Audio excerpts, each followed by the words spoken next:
Topic natin, rambutan. Magugulat kayo, marami palang benepisyo sa katawan ang rambutan.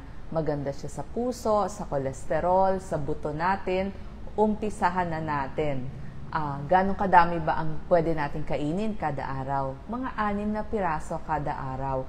Kasi itong rambutan, makikita nyo may protina, may carbohydrates, may fiber. Yung mga kailangan nyo na mga vitamina, kumpleto siya sa vitamin B, A at C. So, yung sa 6 na pirasong rambutan, makukuha nyo na yung kalahati ng pangangailangan nyo sa maghapon ng vitamin C. So, 50% ng needs nyo, kuha nyo na. At marami din siya mga mineral, katulad ng calcium, may iron siya, magnesium, manganese, phosphorus, potassium, sodium, zinc. So, lahat yan makukuha nyo sa inyong rambutan. Umpisahan na natin yung mga benepisyo na makikita natin. Maganda siya bilang anti-cancer. So, para ma-prevent natin ang pagkakaroon ng cancer kasi marami siyang polyphenols. So, yung mga diabetics, piliin lang yung fresh kasi syempre, pag nilagay na yan sa lata, madami ng sugar. So, marami siyang antioxidants para iwas cancer. Meron siyang mga anthocyanins, phenolic at methanolic compounds. At bukod pa doon sa mga antioxidant, syempre may vitamin C at saka may zinc nga siya para sa inyong immunity. Maganda din siya para sa inyong buto, bone health. Bakit? Kasi meron siyang potassium. So, mas hindi mo naiihi ang calcium. So, mas iwas osteoporosis.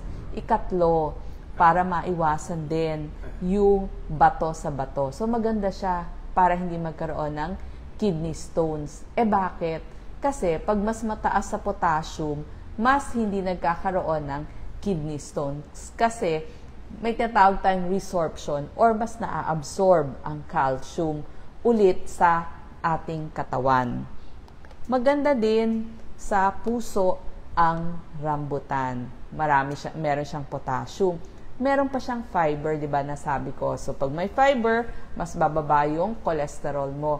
Tsaka meron siyang folate. Marami kasi siyang vitamin B. So, ibig sabihin, bababa yung homocysteine levels. Ibig sabihin, mas bumababa yung risk ng pagkakaroon ng stroke by up to 25%. Tapos, nakakatulong din yung vitamin C para sa ating puso. At dahil nga may potassium, may tulong ito sa inyong heartbeat, sa inyong kidneys, at sa contraction ng inyong muscle. Nagbibigay din ng energy itong ating rambutan. Kasi nga marami siyang vitamin B. So, isa dito yung pantothenic acid. So, mas nagbibigay ng energy. Maganda sa tiyan ang ating rambutan kasi meron siyang soluble at insoluble fiber. Yung insoluble fiber, siya yung nagsisilbing pagkain para sa good bacteria. At saka syempre, pampabusog yun So makakapag-weight loss ka, mas bababa yung timbang mo, hindi ka magtitibi. Tapos yung sintomas, napansin din nila, yung mga kumakain ng rambutan, yung sintomas ng masakit ang tiyan, yung mga irritable bowel, nakakatulong ang ating rambutan. Ano bang mga luto ang pwede dun sa ating rambutan? Syempre, pwede fruit salad, yan. Lagyan nyo ng iba't ibang mga prutas. So, isama natin siya sa ating fruit salad. Like ito, sinama siya sa mga mandarin orange. Ito, sa dragon fruit. So, pwede nating ilagay yan sa ating juice. Pwede din natin siyang gawing juice sa ating mga sorbetes. So, ang dami mong mga luto.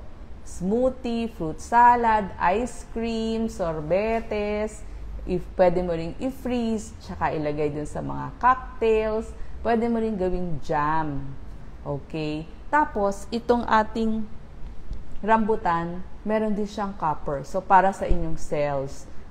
Kapatid siya ng lychee at saka longgan.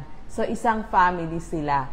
Ito lang yung itsura, yung pagkakaiba. Di ba yung rambutan natin, yan, maraming hair. So, pag mapula na yung mga hair na yan or nag-yellow na, ibig sabihin, pwede nyo nang kainin. Kasi una green yan tapos nagiging red or yellow. Yung lychee, mas makinis. Yung longgan, mas manipis yung balat at saka brown. So, pero dahil nga magkakamukha sila, so ganyan yung itsura nila. Mas malaki lang yung buto nito. So, pwede nyo tanggalin yung buto.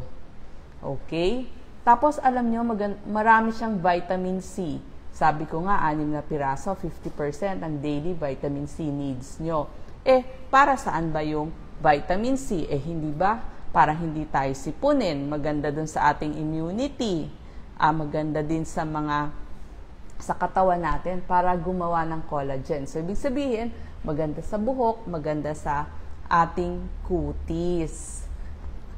Ang rambutan, nagsisimula ng magkaroon sa Pilipinas June hanggang October. So, dadami na yan sa palengke. Tsaka, maganda sa kanya, mura lang sa palengke.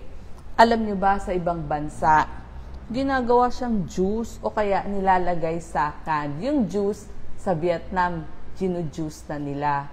At sa Thailand, pwede nyo na rin, parang lychee, kinakan na. So, sana pwede na rin natin gawin dito sa Pilipinas para ma-i-export natin kasi aware na ang ibang bansa na maganda sa katawan ang rambutan. So, kain na tayo pag nakakita tayo ng rambutan sa palengke.